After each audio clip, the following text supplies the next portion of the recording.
Decoded.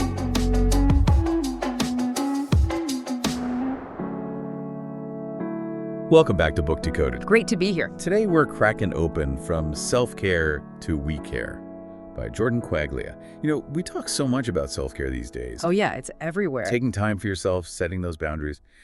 But this book asks something really interesting. What if this whole idea of me versus them care is, well, kind of a trap?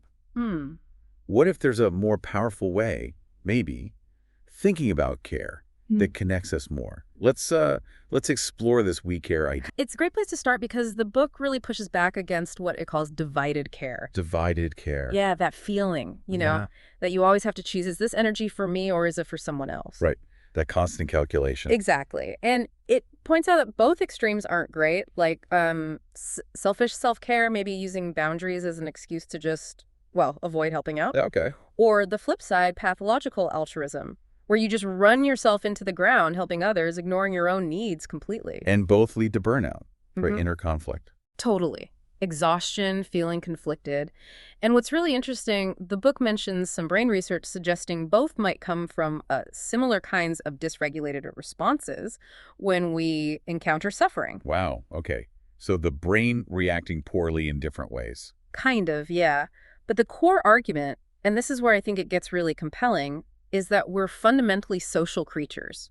We're wired for connection. Right. I've heard about that. The book talks about social baseline theory. Basically, our brains work best, they're optimized when we're near people we trust. So just having supportive people around actually changes how our brain handles stress. Yeah, it can literally lower how threatening we perceive things to be and reduce the mental effort needed to manage fear. It's pretty amazing. Okay, so our baseline is social. We're built for connection. That's the idea. So if that's true, the book asks, what should care look like?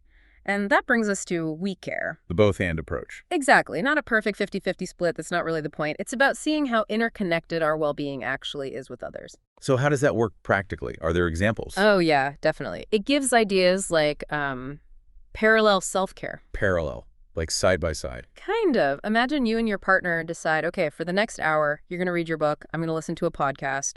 You're doing it at the same time, maybe in the same house. Okay. Then you reconnect later, both feeling refreshed. Or tandem self-care, maybe going to a park with a friend. You both sit on a bench reading your own separate books. Ah, so you're together, getting that social benefit, but still doing your own thing. Precisely. It reframes self-care. It doesn't always have to mean being alone. It can happen within connection. That's a really helpful shift.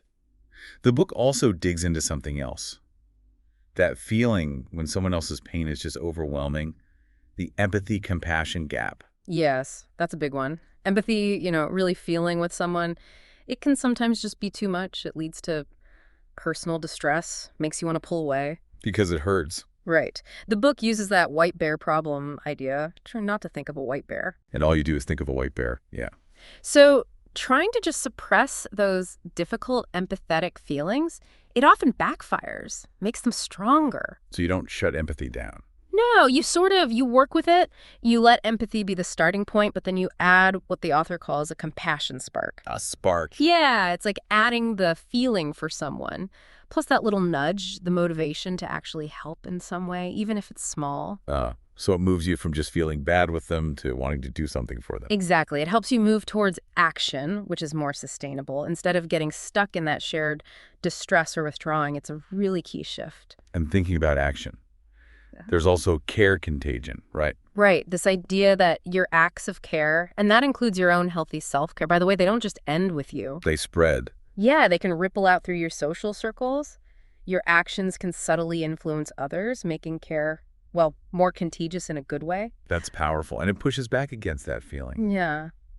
Care bypassing. Tell me more. Like when huge global problems feel so overwhelming that we just shut down and maybe overlook the really important needs right in front of us, our own or our families or our communities. Absolutely. It connects the dots. Thinking about that ripple effect helps you see the value in those seemingly smaller acts of care. So putting it all together, the book's really saying personal well-being and community well-being aren't these separate things we have to choose between. Exactly. They feed each other. Good self-care isn't selfish. It's like essential fuel. It gives you the capacity for we care. And that we care helping others, it actually comes back and benefits you too.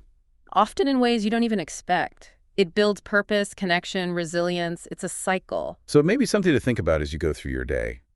How might your care today, whether it feels big or small, focused inward or outward, how might that be creating a positive ripple you haven't even considered yet?